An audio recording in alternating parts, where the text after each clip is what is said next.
शरद त्रिवेदी जी, सबसे पहले मैं आपसे इस चर्चा की शुरुआत करना चाहूंगा, क्योंकि जो बात विधायक अबरार की तरफ से कही गई उसको आप कैसे देखेंगे? कह रहे हैं कि हमको जरूरत नहीं है ब्राह्मणों की, क्षत्रियों की हमको जरूरत नहीं है, जो हमारे साथ हैं हम उनके ही बलबूते अपनी सत्ता में दोबारा से वापसी कर लेंगे। इस स्टेटमेंट को आप कैसे देखते हैं? ये बिल्कुल सही बयान है और यही इनका डीएनए है, क्योंकि आपने देखा होगा कि जब से जो अपना चुनाव आयोग है उसने जब से सख्ती करी तो इन्हें थोड़े बहुत वोटों की या थोड़े बहुत लोगों से वोट मांगने की जरूरत पड़ रही है।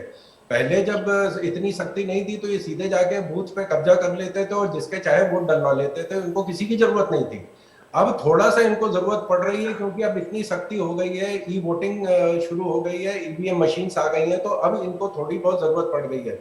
और बयानबाजी के लिए अगर कोई पदक मिलता तो समाजवादी पार्टी को परमवीर चक्र मिलना चाहिए। हम्म। और उस समय इसका चुनाव से कोई लेना देना नहीं है। हम्म। जैसे आपको याद होगा कि मुलायम सिंह जी ने कहा था कि छोटे मोटे बलात्कार जैसी घटनाएं होती रहती हैं, बच्चों से गलतियां हो जाती हैं।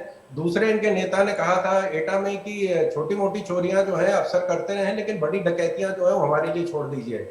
अभी 15 दिन पहले जो नेता विपक्ष है उन्होंने, चौधरी साहब ने बयान दिया था कि हम्म। भाजपा जो है बुलडोजर जाति और धर्म देख के चलाती है। हम्म। एक हफ्ते पहले इनके शफीकुर रहमान बर्क साहब ने बयान दिया कि आतंकवादियों को पकड़ के मुसलमानों को तंग किया जा रहा है।